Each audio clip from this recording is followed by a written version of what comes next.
Esta es XHCSBO-FM, Radio Vida, una estación de modelo radiofónico comunitario para el desarrollo integral del ser humano. Asociación Civil. Calle Tamarindos número 2A, segundo sector del Fideicomiso, en Lázaro Cárdenas, Michoacán.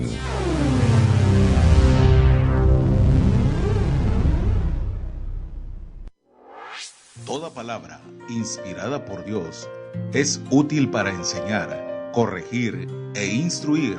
Tu palabra que ahuyenta mis dudas y que trae luz en la noche oscura. Bienvenidos a Palabra de Vida. Palabra de Vida. Un programa que nos hace reflexionar sobre nuestros motivos y actitudes. Nos revela lo que hay realmente en nuestro corazón y en nuestra mente. A partir de este momento, queda en la palabra Julián Covarrubias e invitados. Tu palabra que se lleva la desesperanza. Tu palabra que aunque pase en el cielo y la tierra nunca pasará. Tu palabra. Hola, muy buenas noches. Ya estamos por aquí con ustedes. Fíjense que es un gran placer nuevamente, como cada lunes, compartir con ustedes un momentito, una hora. Bueno, esta noche estaremos una hora, pero igualmente agradable con usted. Como ya sabe, mi nombre es Julián Covarrubias Martínez y siempre deseando que cuando abramos nosotros aquí los micrófonos, usted del otro lado, abra el corazón al mensaje que Dios esta noche le trae. Como casi es habitual, nuestro hermano Miguel está con nosotros. Y pues te doy tiempo para que te presentes, hermano. Muchas gracias, hermano. Bendiciones a todos los que nos escuchan. A mí también me genera mucho placer, satisfacción estar aquí. Y más en estas fechas, como que todo tiene una atmósfera distinta. Entonces, estoy agradecido con Dios por eso. Y quédense para este tema que vamos a explorar, que es muy bonito. Que se siente, ¿verdad? No es como nada, pero siempre hay como una, así como el Día de Muertos, hay una atmósfera, el 14 de febrero. También el hecho de estar acordándonos ahorita el acontecimiento, el nacimiento de nuestro Señor Jesucristo, también es como una diferencia, ¿verdad? Que se siente el ambiente. Sí, por el hecho de incluso toda la mercadotecnia, ¿no? Todo lo que juega, digamos, toda la dinámica de Navidad siempre se respira, ¿no? Incluso la gente hace planes para eso. Vamos a hablar un poquito sobre eso, ¿no? Sobre los planes, sobre las posadas, sobre los regalos, que tienen, digamos, toda una lógica ahí deberíamos de rastrear para identificar qué es lo que realmente está, o cuál es el propósito de eso. Fíjate que algo que me gusta de nuestro México, al menos de mi México, es que no sé, por lo menos las palabras que son referentes a la cristiandad no se han perdido. Por ejemplo, la palabra posada. Uh-huh. La palabra posada es una palabra bíblica, es una palabra bíblica. Obviamente, yo recuerdo, ahorita mi hija iba en la universidad, la más chica va en la secundaria, y eso es bueno porque cuando tus hijos te preguntan sobre la palabra, pues es la apertura para hablar. Y quiero aprovechar hay muchos cristianos que son más herméticos, diciendo, no, es que aquí no se festeja nada, que se festeja Tamuz y no sé qué. Todo lo que uno estudia, pues, hermano, y que realmente, pues, ahí está. Pero el hecho de conocer las palabras nos da la apertura para decir a nuestros hijos, la verdadera posada, Jesús, es esta, ¿verdad? ¿De dónde nace la palabra? ¿Por qué esa palabra posada? Y que a los chavillos les gusta ir a las posadas, ¿eh? Les encanta ir a las posadas a los chamacos. Sí, yo creo que a todos de niños, de jóvenes, había posadas, sabías que iba a haber piñatas, iba a haber comida, iba a haber alegría, ¿no? Risas. Entonces considero que siempre todos tenemos un recuerdo muy vivido, muy bonito de esas épocas y lo seguimos manteniendo, ¿no? Ya sea en los puestos de trabajo, ya sea en las colonias, ya sea con la familia, pero sí, como bien dices, siempre trae recuerdos positivos, ¿no? Que se ha ido diluyendo, ¿eh? ¿Te acuerdas que antes, por ejemplo, había calles donde habitualmente se cerraban y era un ambiente netamente entre amigos? Bueno, ya el que le aproveche y que le pone alcohol, uh-huh, así, o licor al ponche y un montón de cosas así, pero realmente entender obviamente que hay a mí me gusta, por eso digo que a mí me gusta porque es una forma, la palabra, para introducirnos a hablar de algo más importante que meramente la fiesta que se da. Y decía usted sobre algunas concepciones de algunos hermanos cristianos, ¿no? Que ven en la Navidad algo pagano, y yo no negaría esa afirmación. De hecho, profundizando sobre esta situación, uno de los grandes personajes que fue a presentarse a Jesús, unas grandes figuras, fueron precisamente paganos, ¿no? Entonces eso es interesante porque ciertamente ya incluso la propia historia crítica ha confirmado de que es muy improbable que Jesús haya nacido el 25 de diciembre. Por ahí se remonta un poco más a la época otoñal en Judea. Otros dicen que en primavera. Los académicos están un poquito más inclinados a una época otoñal. Pero aún así, nosotros podemos decir que esta fecha se ha conmemorado siempre, o sea, se ha celebrado por el día de que se trató de cristianizar, ¿no? De alguna manera, ¿no? Claro. Porque el 25 de diciembre, la época del diciembre, siempre ha sido una época donde muchas de las civilizaciones paganas han hecho, digamos, o han celebrado a sus dioses. Y pasa algo bien curioso. Por eso yo digo al principio que no es, digamos, que no tendríamos que negar a esos hermanos o contradecirlos, porque ciertamente lo es. Claro, sí. Y es que precisamente vuelvo al punto de que el evangelio es eso, traer a los paganos de vuelta. Sí, y fíjate una cosa bien hace un tiempo me acuerdo que hiciste un pequeño audio para la iglesia acerca de cómo estuvo el asunto de que los magos caminaron y todo eso. Yo estaba arreglando el carro esa vez que me llegó y me distraje escuchando todo el relato. Y precisamente una de las cosas maravillosas que podemos rescatar del nacimiento de Jesucristo, ¿verdad? Hablando de la posada. Primeramente saber, hermanos, que la posada es ese asilo que pidió los padres de Jesús para Jesucristo. Y que obviamente en la historia se relata que no había un lugar para ellos, para posar. Sí, de hecho estaban huyendo. Y posada es digamos, la acción de ciertas personas para recibir a inmigrantes, en primero, a desconocidos, y no solamente eso, sino protegerlos y cuidarlos. Entonces la posada, más que la comida, que incluye obviamente tratar de alimentarlos, porque en un viaje, en un recorrido por el desierto, ¿no? En esa época, pues era algo peligroso, ¿no? Okay, entonces la posada siempre fue así. De hecho, estos cánticos que se hacían, ¿no? Y que no es propio, no es propio de la Iglesia Católica, sino es propio de la tradición cristiana, el hecho de hacer esa conmemoración, ¿no? De cómo las personas van y tratan de pedir posada a las casas, ¿no? Y se les niega, ¿no? Entonces, cuando llega a una casa a pedir posada, como se pasó, porque la Biblia registra que alguien le prestó digamos, un lugar no muy bonito, o sea, no muy o no muy fino, no muy lujoso, pero alguien le prestó para que pudiera, en este caso la Virgen, concebir a Jesús, ¿no? Y qué cosas sabiendo que hay un Dios tan proveedor, sabiendo que hay un Dios que todo tiene bajo control, pareciera ser probablemente los papás de su Salvador pensaban, no sé, a lo mejor, ¿y dónde está Dios? Porque no hay un lugar. O sea, era una cuestión de urgencia, porque estaba a punto de que el niño, ¿verdad?, tuviera un lugar donde estar.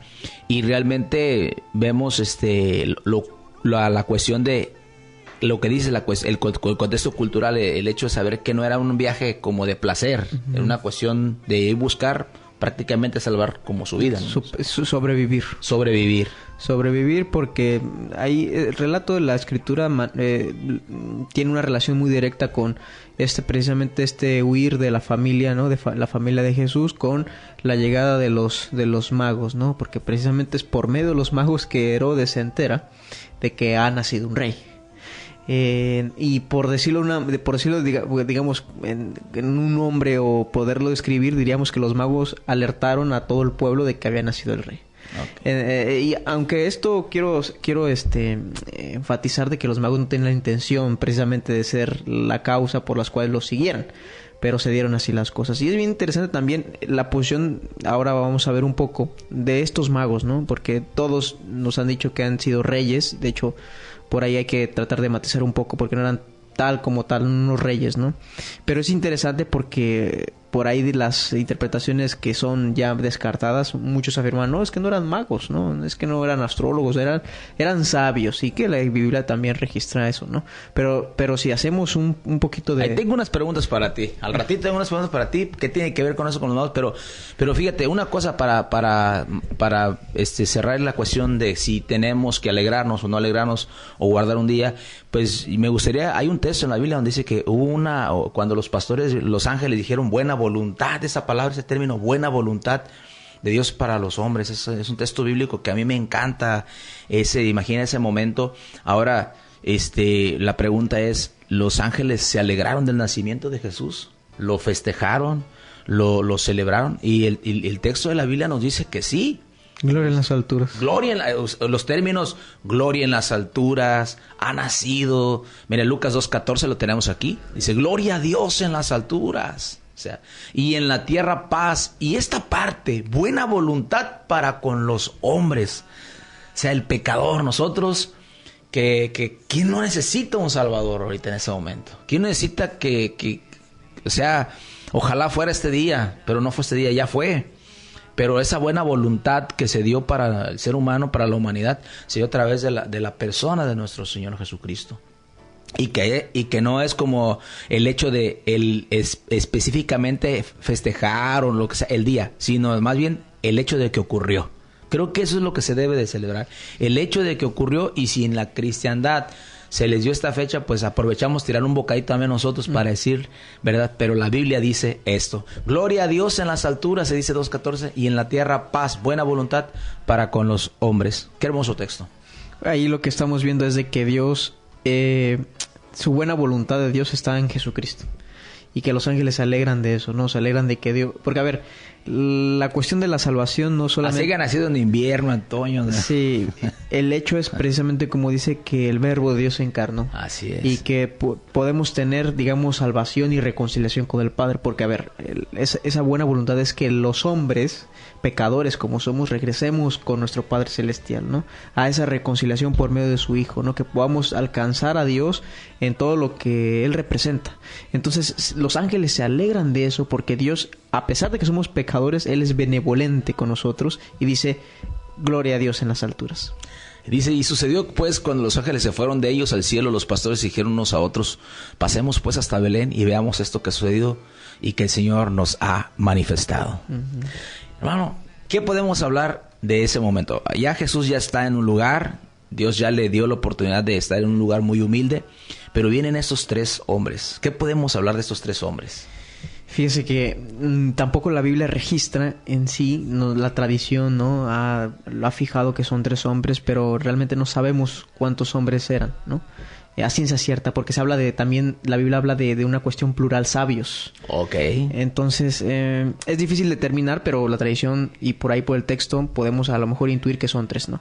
Pero ya refiriéndonos un poco ya a lo grueso, ¿no? Yo quisiera ir a una cita, porque estos magos de Oriente no vinieron, digamos, del pueblo de Israel, ¿no? Okay. Estos magos... Eso es un punto muy importante. Muchos consideraron que estos magos de Oriente eran gente que se había quedado de la diáspora, ¿no? Cuando llegó Ciro el Grande, cuando llegó a liberar al pueblo de Israel de los caldeos, que son el imperio babilónico, sí, ciertamente muchos israelitas o judíos se quedaron en Babilonia, pero ciertamente estos no eran judíos, ¿no? O sea, no eran israelitas propiamente, sino eran paganos. De hecho, es característico que estos propios magos pudieron haber sido parte de una corte, digamos, sacerdotal, o sea, de una élite sacerdotal, ¿no? De una religión, que en este caso persa y caldea, ¿no? Propia, ¿no? O sea, prácticamente no eran reyes, sino eran gente de élite, pero que se acostumbraba en la época de que cuando nacía era un rey, ¿no? Y que de hecho es bien interesante porque también por ahí se cuenta, ¿no? En la propia literatura histórica, de que Alejandro Magno, uno de los sacerdotes, vio también los astros y pudo intuir, ¿no? A través de los astros que Alejandro Magno iba a nacer, ¿no? Este gran emperador griego. Y lo interesante entonces de esto es que tenemos ahí por ahí unos elementos que nos van a poder ayudar de quién estamos hablando, o sea, de qué tipo de magos. Si quisiera irme a Daniel, capítulo 2, que es interesante porque Daniel se expresa de estos magos, y que era, como comento, algo característico, ¿no?, de estos sacerdotes, de esta élite sacerdotal, se expresa de manera despectiva, o sea, de manera totalmente ajena a lo que Dios representa, ¿no? Por ahí si podemos leer el Daniel capítulo 2, en el verso 2, por ahí está la cita, nada más que aquí está, no sé si me puedo apoyar con... Daniel 2. Ajá. Bueno, ya lo tengo aquí, ya me cargó. ¿Es en la pantalla? También es en la pantalla. Ah, ok. Y dice así: mandó entonces que se reunieron los magos, hechiceros, adivinos y astrólogos de su reino para que le dijeran lo que habían soñado. Entonces aquí vemos uno de los primeros elementos de que estos magos eran gente muy cercana a los reyes. Eran consejeros de los reyes y que anunciaban precisamente en ese texto a Nabucodonosor de ciertas cosas del pasado, del futuro, que eran como oráculos. Entonces estos mismos astrólogos podemos intuir de que venían de esa parte y tenían todo ese bagaje, ¿no?, sacerdotal, ¿no? Era la gente de la NASA de aquel entonces. Sí. Pero lo interesante que no podemos perder de vista, hermano, es de que ellos practicaban algo que la ley le había prohibido, que era la adivinación, que era lo oculto, ¿no? Que era otra de las cosas era, por ejemplo, predecir astros, ¿no? Y lo interesante es que y la pregunta más bien sería, ¿por qué ellos fueron los primeros en recibir, digamos, Eso precisamente es lo que me da curiosidad cuando analizaba eso, porque resulta que ni siquiera salen del pueblo de Israel los que dieron el gran aviso al mundo, sino precisamente gente vamos a decir, pagana, y con instrumentos paganos. O sea, porque acordémonos que el instrumento de oráculo del israelita era el profeta. Lo más común hubiera sido que algún profeta hubiera surgido y hubiera dicho dentro de no muchos días, así como voy a destruir Nínive, como tipo Jonás o X. No. De repente Dios hace algo inesperado en la incursión del universo, de todo. Yo creo que ni el diablo se le ocurrió que Dios iba a usar a lo pagano para dar esa introducción así de esa manera. No sé si me esté volando la vara con lo que digo, pero bueno. Sí, hace poco hablábamos un poco lo de Star Wars con Darth Vader y el emperador, y yo creo que Satanás nunca se dio cuenta, porque cuando Dios, digamos, redime lo pagano, las huestes del mal son incapaces de poder detectar el bien, la buena voluntad. Okay. Entonces, en ese punto yo creo que nadie se lo imaginaba, ¿no? De que estos iban a ser los que iban a aperturar, por decirlo así, los que se iban a presentar de manera, digamos, inédita y primera, ¿no?, ante Jesús. Entonces estos venían siguiendo un astro, ¿no? Venían siguiendo un astro, y lo más sensato es porque, a ver, ellos los increpa en primera instancia el Herodes, ¿no? Claro. Que era lo más común, porque ellos decían, bueno, si van a ser un rey, porque los astros nos los están diciendo, pues lo más sensato es que vayamos al palacio en ese caso, pues en turno. De la autoridad en turno, porque de ahí se va a desprender, ¿no?, este gran rey. Entonces lo lógico era de que fueran ahí, y Herodes le cayó de sorpresa eso, nunca se imaginó, y dijo, a ver, de manera tendenciosa, dijo, ¿dónde nacerá este, no? Porque yo también quiero ir a adorarle, ¿no? Ajá. Y pone entonces a trabajar a su gente, a los judíos, a los que tenían mano, escribas, para detectar, ¿no? Entonces, es interesante porque yo sí estoy muy impresionado con el hecho de que paganos, con un medio pagano, y por eso decía al principio que su comentario es muy acertado, porque ciertamente es algo pagano. El hecho de tú seguir una estrella y tú seguir a través de los estudios de las estrellas y no de la palabra de Dios, ¿no? Sí, cierto. Porque incluso aquellos que... Y a sabiendas de que ya había profecías. No, y de hecho... Muchas profecías acerca del nacimiento de Jesús, pero vamos a un instrumento que no tiene nada que ver con el pueblo de Israel, que... Bueno, creo que en el audio que tú subiste, no me acuerdo si fue ahí o otro, yo estuve estudiando un poquito acerca de esto. Probablemente esas personas fueron también influenciadas muy probablemente por Daniel. Ahorita que mencionas el libro de Daniel, porque cuando estuve investigando un poquito, el respeto que llegó a ganar Daniel en el pueblo babilónico fue impresionante. Claro, sí. Fue llegar a un grado, al grado de que el rey Nabucodonosor decía, al que me hable mal del Dios de Daniel lo mato, así. O sea, el 10 de Daniel me lo van a respetar, punto, se acabó. Después de que escapa del foso y todo eso, o sea, le da un respeto. Entonces, era una voz escuchada, Daniel, no era cualquier persona. Tanto así que incluso van precisamente a recibir al rey de los judíos, porque ellos dicen, venimos a presentarnos al rey de los judíos, ¿no? Fíjate, cierto, no lo sabías, que específicamente, sí. Es más concuerdo con el dato, porque sí, propiamente, sí fue influenciado, en este caso probablemente más por Daniel. Entonces sabemos que fue una de las cautividades quizá más largas, ¿no? Probablemente la de Daniel, y no había forma de que se siguiera transmitiendo por ahí la cuestión.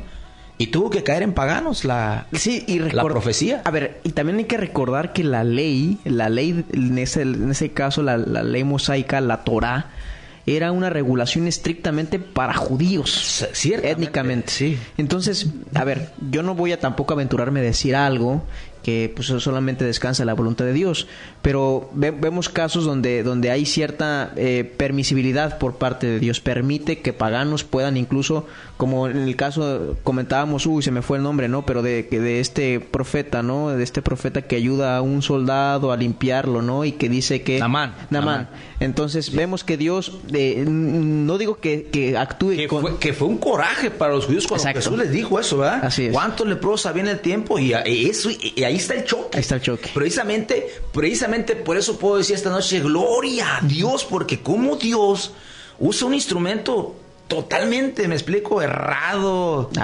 ajeno, pero con la fe puesta en el Dios verdadero. Así es. Ese es el asunto, porque ¿cómo es posible que una persona que practica adivinación, agorería, todo eso, y quién sabe qué cosas más, de repente, entre todo eso, le nazca una chispa que Daniel les haya dicho que un día iba a venir la solución para todo el mundo, no más para el reino de sino a todo un rey que iba y ellos lo creyeron de esa manera.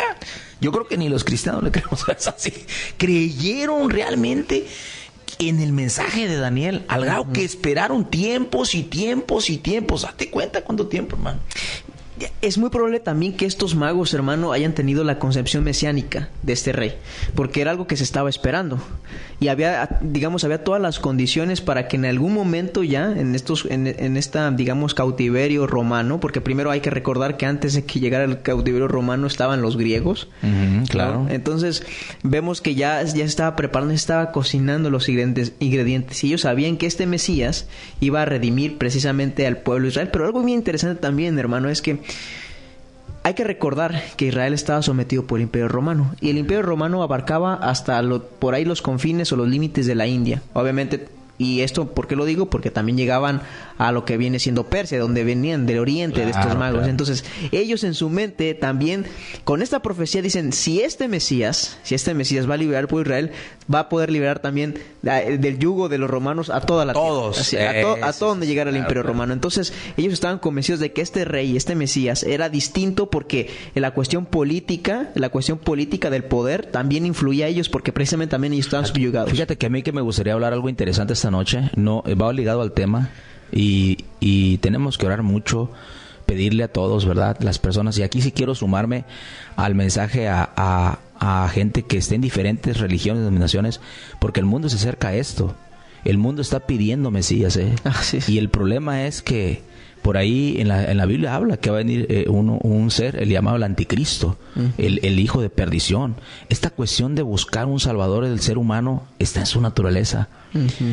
Y entender que nosotros como cristianos entendimos que enfáticamente el Señor sí vino a salvarnos, pero de un poderío más fuerte que hay, no Roma, no Grecia, sino de Satanás y del poder de del poder del pecado.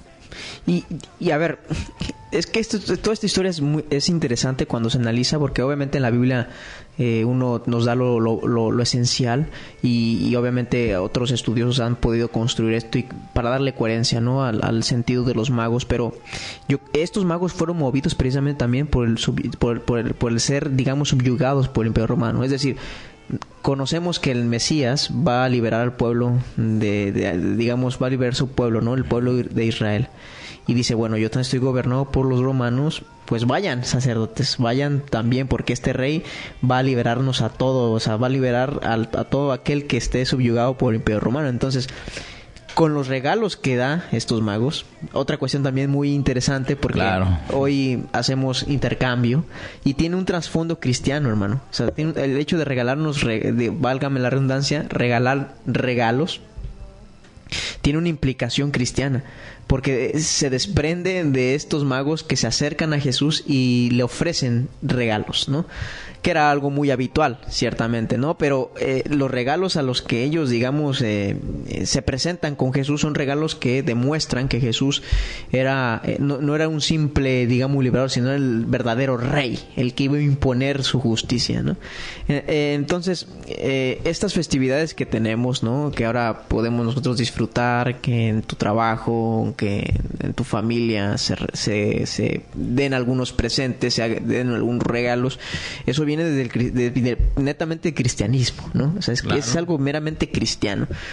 Y entonces estos magos también yo quisiera poder compartir un poco, ¿no? Que el objetivo era precisamente como parte de esa corte real, era que le daban la bienvenida al rey, ¿no? Al rey de Israel, que este rey de Israel iba a marcar la diferencia, ¿no? Y lo interesante de la historia es que cuando ellos van a presentarse y adorar al rey, un ángel los confunde, ¿no? O sea, los confunde y les dice, hey, cuidado con esto porque ya pasó. Y creo que quisiera que vayáramos al texto para poderlo analizar más. Igual si ahorita quiere decir algo para poderlo, digamos... si quieres irlo buscando y yo voy hablando acerca un poquito lo que le llevaron a Jesús. Bueno, hubo 3 elementos esenciales que le llevaron al Señor Jesucristo. Uno era el oro, el incienso y la mirra. Y quiero leer así a grosso modo. Los regalos de oro, incienso y mirra de los Reyes Magos le dieron a Jesús tenían un significado simbólico. El oro representa la majestad de Jesús y su divinidad. El oro era un regalo que se le daba a los reyes. El incienso simbolizaba la divinidad de Jesús y su voluntad de entregarse como sacrificio. El incienso era una resina fragante que se quemaba como ofrenda a Dios. Y la mirra representaba el sufrimiento y la muerte de Jesús. La mirra era una especie que se usaba para embalsamar cadáveres y perfumar a las personas.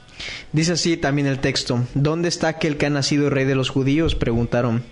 Vimos levantarse su estrella y hemos venido a adorarlo. Cuando lo oyó el rey Herodes se turbó y todo Jerusalén con él. Así que convocó a todos los jefes de los sacerdotes y maestros de la ley de su pueblo para preguntarles dónde viene a nacer el Cristo.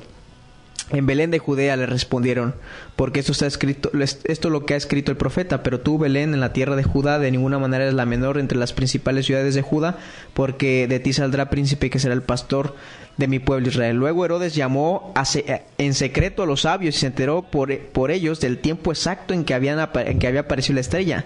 Los envió a Belén y les dijo: vayan, infórmense bien de ese niño, y tan pronto como lo encuentren avísenme para que yo también vaya y lo adore. Entonces, ¿qué pasa? Que ellos van entonces porque no se sabía dónde. Es interesante porque esta estrella... No sé si podemos nosotros dar o distinguir en el texto, pero si no era una estrella tampoco visible para todos.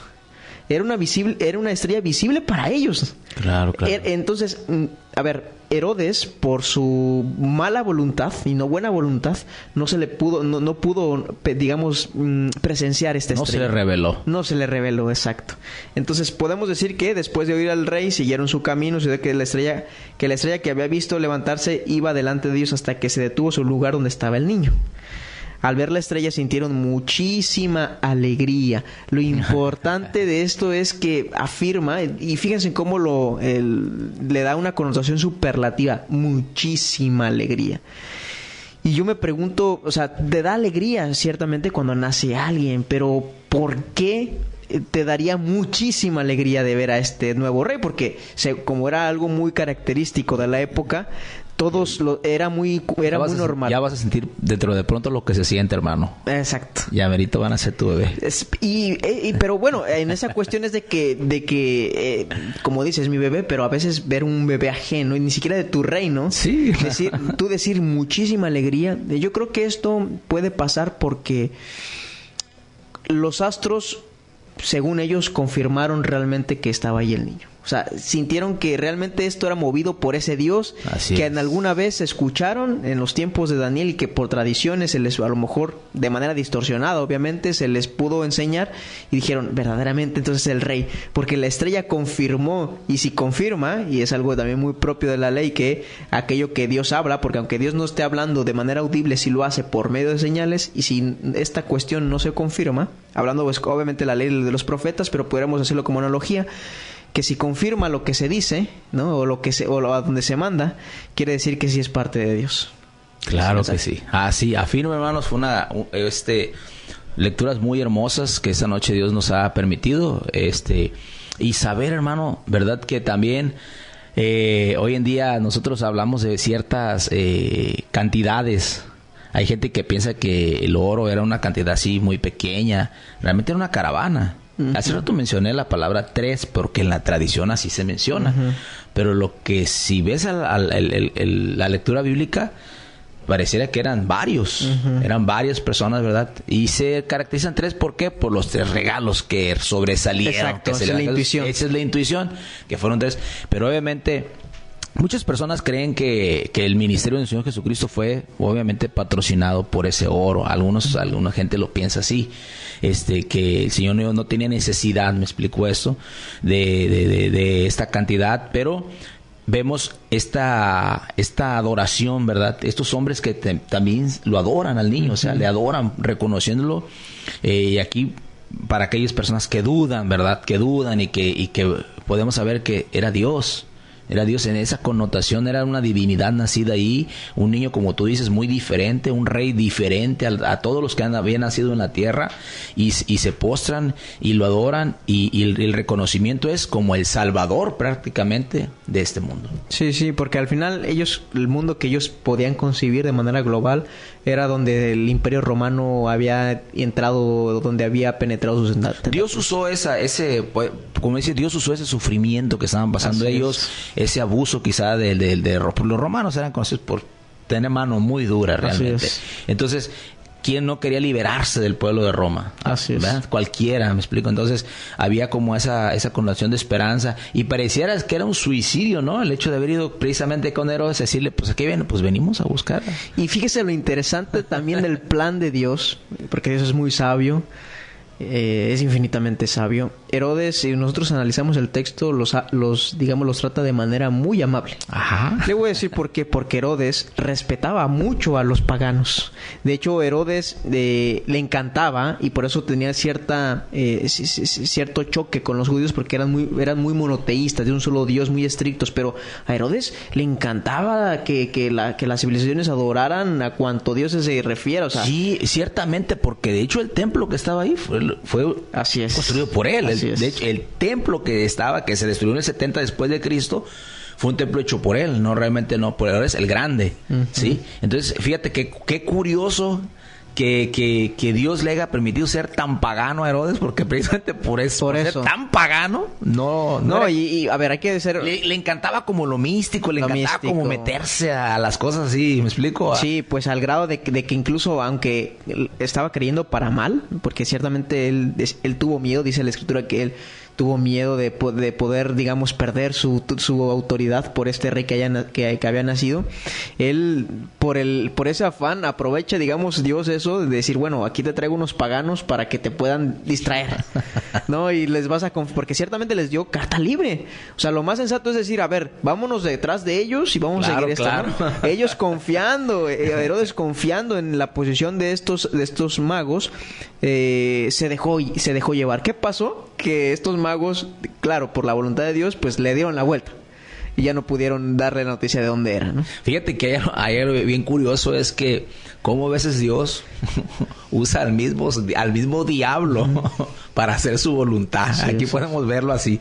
Así que déjame decirte, amigo, que me escuches esta noche, quizá puedas ver tu panorama alrededor de tu vida, tu trabajo, familia, como oscuro. Déjame decirte que siempre hay una luz de esperanza y Dios está ahí moviéndose, y es bien importante. Ahora, ¿cómo se te haría más fácil ver que Dios sí está obrando en tu vida, pues Pablo dice que los que le aman a Dios, todas las cosas le ayudan a bien. Creo que a nosotros lo que nos confirma de que ninguna situación, ninguna adversidad nos va a hacer mal, es porque pues nos acercamos a Dios por amor, no por una obligación, sino por amor. Y a los que aman a Dios, las cosas les ayudan para bien. Cualquier adversidad, o sea, prácticamente Jesús, si nos fuéramos por un sentido común, lógico, humano, Jesús no tendría que haber nacido en ese entonces porque era lo más ilógico que pudiera sobrevivir. La adversidad tendría que haber nacido cuando el rey de Israel estuviera más estable. Así es. ¿Verdad, hermano? O sea, si pudiéramos decir que Dios, a ver, Dios, ¿por qué no esperaste hasta que cuando estaban por lo menos las 10 tribus reunidas? ¿Me explico? Para ver que naciera este rey. No, escoge el peor momento, Dios. De la historia. Sí, porque muchos dicen, no, es que como... A ver, hablando en términos históricos, el Imperio Romano todavía no tiene la tecnología que tenemos ahora, pero prácticamente llegó a inundar toda Europa y parte de Asia Central, bueno, toda Asia Central y parte de Asia, ¿no? Obviamente no llegó hasta los confines de China, pero era un imperio global. ¿Ya estaba fusionado con el Imperio greco-romano? Lo absorbe, de alguna manera lo absorbe el Imperio Romano, no es de que se enfrenta al Imperio griego con, en ese caso, el Imperio griego. Se hace una fusión y se hace lo que es greco-romano. El Imperio greco-romano, así es. Porque adoptan incluso a su propia lengua de los griegos. Exactamente, es a lo que voy, que el dato que voy a dar es lo siguiente: fue tan impactante esta fusión de Roma y griego que la mayoría del lenguaje viene del latín y del griego. De hecho, los romanos eran incultos. Se hizo un imperio tan culto con estas cortes del Senado porque tenían un emperador por los griegos. Pero ciertamente, digamos, los griegos le dieron el empujón intelectual. Las escuelas eran griegas. Las escuelas eran griegas. Eran griegas, no había escuelas romanas, eran griegas. Dicen que cuando un soldado quería conquistar a una muchacha, iba con un griego que le escribía la carta. Sí, eran brutos. Entonces los romanos absorben la cultura griega y por eso se fusiona en lo que se conoce como el Imperio Greco-Romano. Entonces tenemos aquí una fusión. Como que dice, el Imperio Romano tenía la fuerza bruta. Así es. Y el griego la fuerza del intelecto. Imagínate, fuerza bruta con intelecto, pues llegó a esos parámetros, ¿no? Que es un imperio global. Entonces, a ver, no ha existido un imperio así. No, o sea, realmente no. Podemos ver que sí, ahora que hablas de Estados Unidos, hablas de Rusia, hablas de China, pero cada quien en su cuartito. Una frontera, sí. En su cuartito. Por ahí se avientan en otro, pero hasta ahí. Pero un imperio así de global no ha existido nunca en la historia, más que en esa época. Claro. Sí, entonces, ¿Qué datos tan interesantes estamos viendo esta noche? Quiero mandar saludos a todas las personas que nos están escuchando. A nuestro hermano Irmen, que se conectó con nosotros, a nuestro amigo Balta, a Jim Martínez, a Isaac González, más saludos a nuestra hermana Guadalupe, nuestro Eder también, que está conectado. Y quiero mandar saludos a Cihuatanejo, gente que nos está escuchando ahí en Cihuatanejo. Gracias por conectarse con nosotros.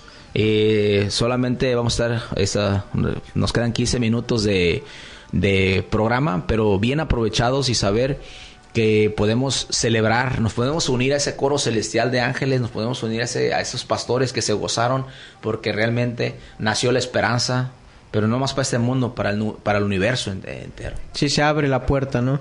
Otra de las cosas interesantes de este texto, hermano, es de que yo resaltaba lo que afirma el texto, de que ellos, cuando vieron eso, les dio muchísima alegría. Cuando uno tiene muchísima alegría, y aquí voy a ser muy crítico con una de las canciones de las más famosas del Buki, ¿no? La de esta triste Navidad. Porque la Navidad debe de ser un momento de alegría, ¿no? Y solo en los momentos de alegría... La erró, pues, el Buki, hermano. La erró, ¿no? La erró.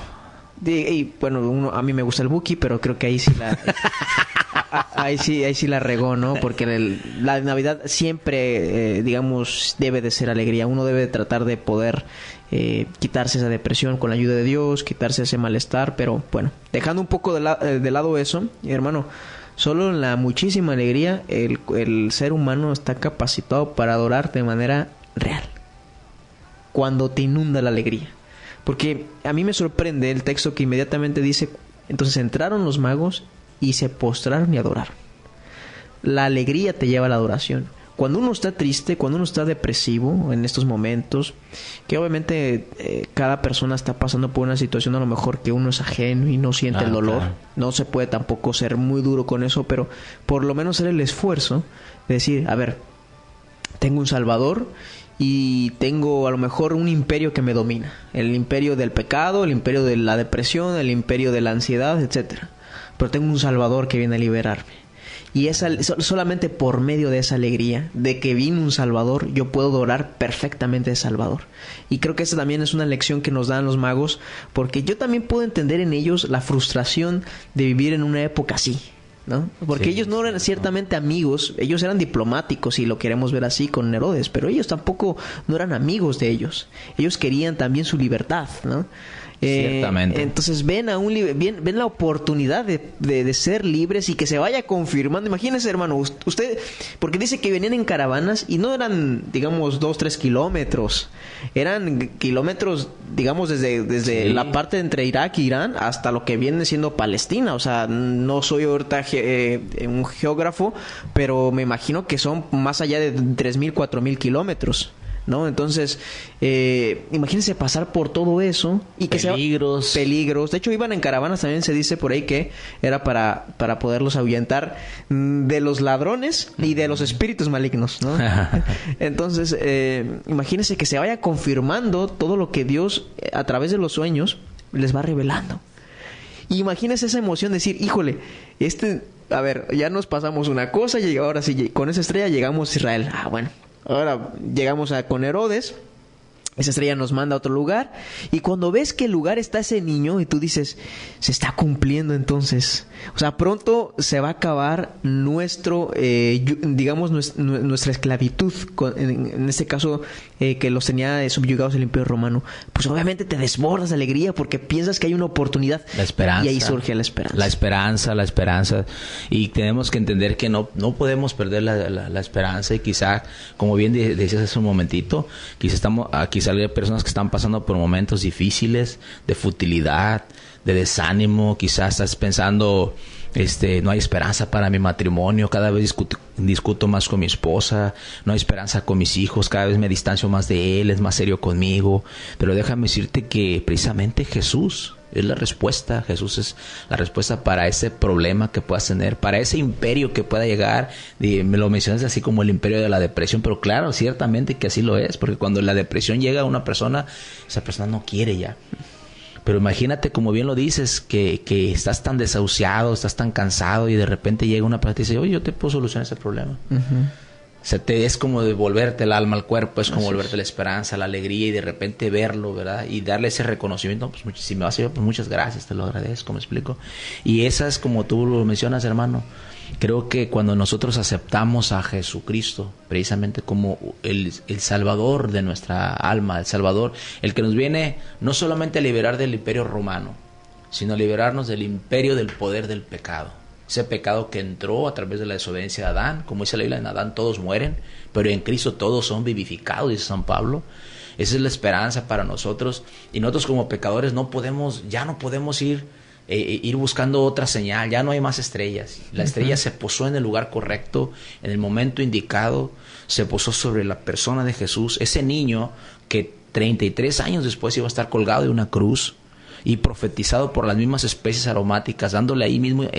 dándole lo que era la mirra, que era la esencia para embalsamar incluso los muertos. O sea, los tesoros que se le dieron a Jesús, los regalos, eran tesoros proféticos, eran tesoros que indicaban la persona de Jesús, su obra, su ministerio que iba a dar.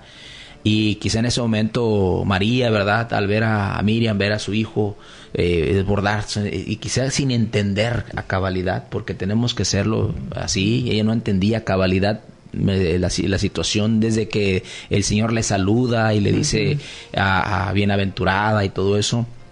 Ella no entendía, le da temor.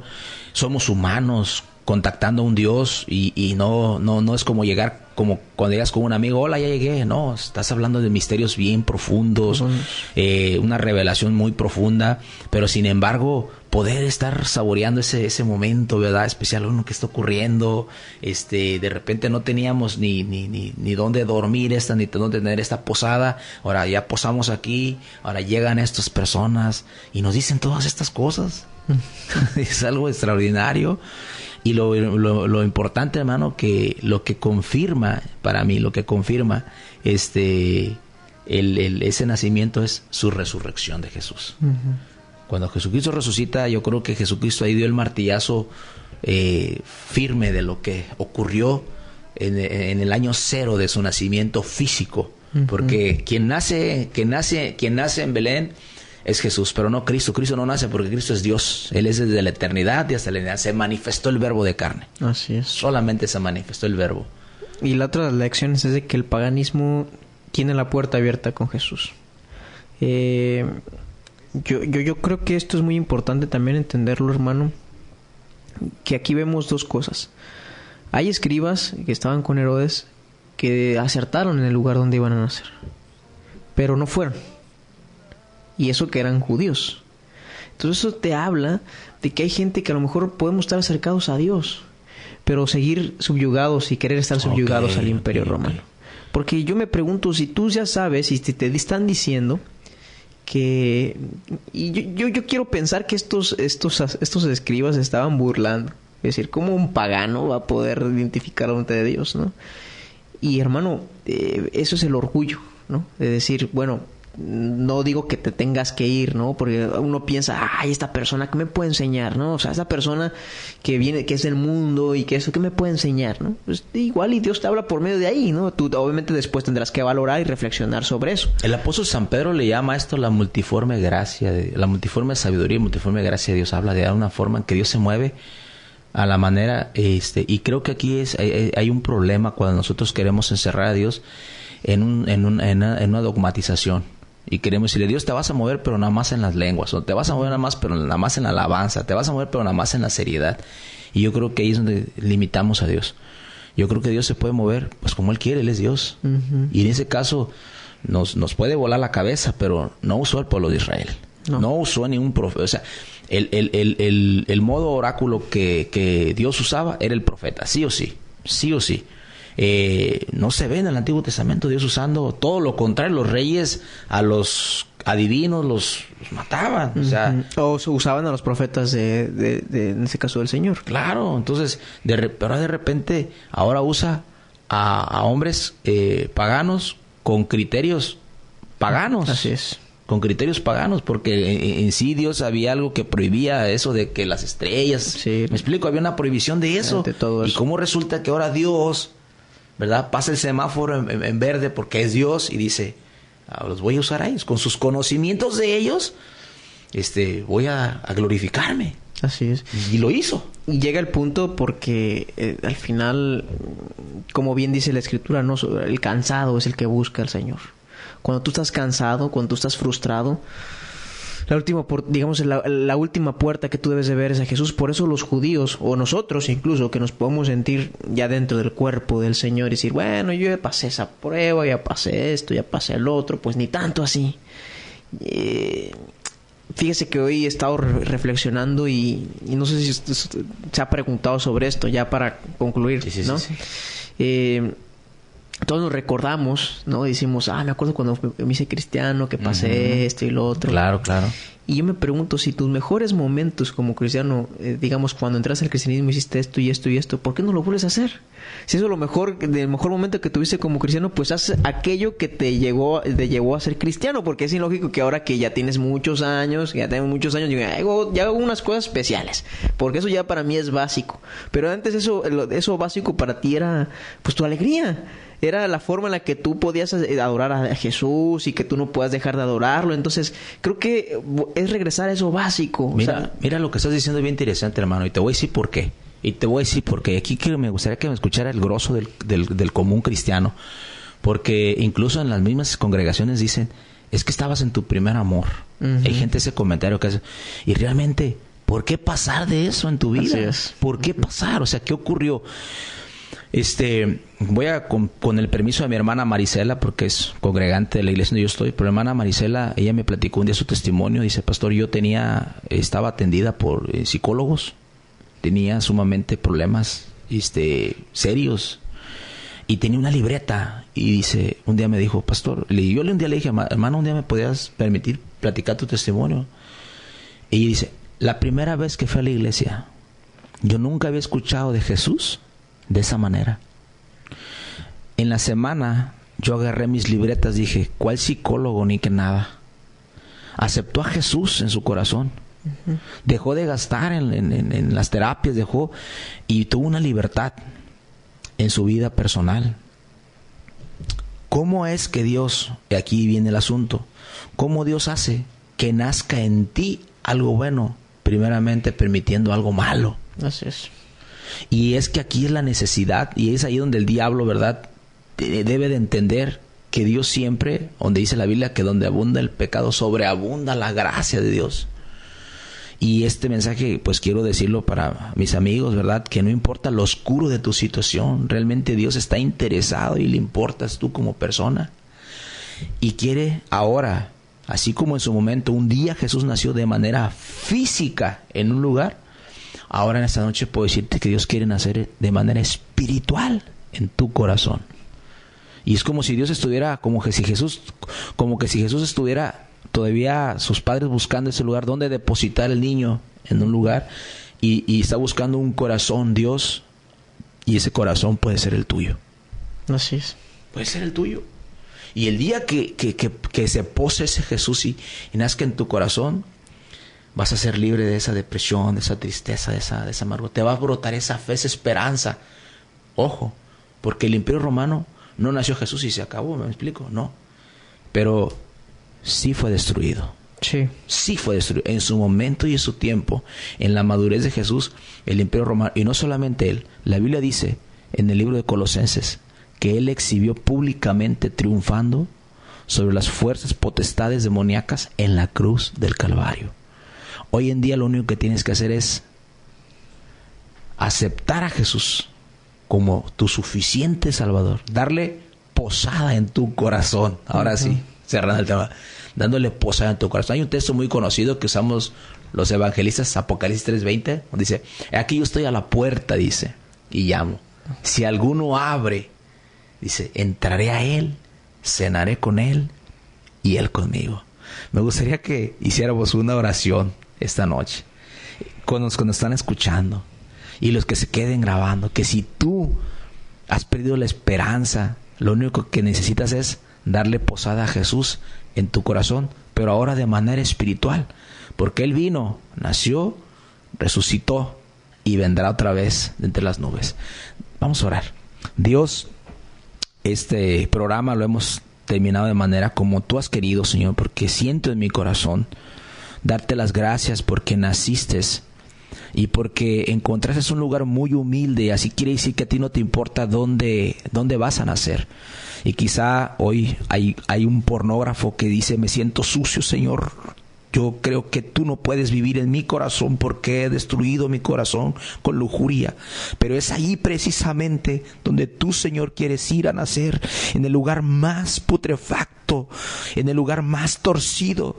Quizá hay algún sicario, hay una persona que puede decir: ¿cómo Jesús va a vivir adentro de mí? Pero eres tú, Señor Jesús, el que tienes esa capacidad de iluminar y de emblanquecer los corazones de todos los cristianos y de aquellas personas que no te conocen. Señor, permítele y dale fe a esas personas para que te acepten y puedan ser limpiados por la sangre preciosa de tu Jesús. Gracias, Dios, porque un día te apiadaste de nosotros y nos mandaste la solución a través de Jesucristo, nuestro Señor, para limpiarnos. Bendecimos los matrimonios de Lázaro Cárdenas, de Guacamayas, todo aquel lugar donde Jesús necesita entrar. Y sabemos que entrará, Señor, en muchos corazones. Por Jesús, nuestro Señor, te lo pedimos en esa buena voluntad. Amén. Y bueno, hermano, no evito ponerme conmovido porque es el mensaje central completo para mi hermano. Tiempo para despedirte. Hoy estaremos no solamente una hora. No, disfruten sus posadas, coman mucho, invítenme. Dios los bendiga y que Jesús los bendiga y que esté con ustedes y que puedan disfrutar de sus familiares. Todavía creo que tenemos un programa antes, ¿no? Todavía tenemos uno antes del 24, ¿no? Igual sí, podemos dar un poquito más, desarrollar un poco más de esto de la Navidad. Hablamos más de la Navidad. Ahorita quisimos hablar de ese lugar donde Dios quiere entrar y rematamos hablando acerca de un corazón donde Jesús quiere vivir y es en el tuyo y en el mío. Ahí quiere llegar a posar el Señor. Hablaremos un poquito después el lunes, quizá un poquito más amplio. Mi nombre es Julián Corres Martínez. Gracias. Acuérdense que por donde más, pues 105.1 FM, Radio Vida hace posible estos programas que embellezcan nuestra ciudad espiritualmente. Si Dios quiere, nos escuchamos el próximo lunes aquí mismo por esa sintonía. Dios les bendiga.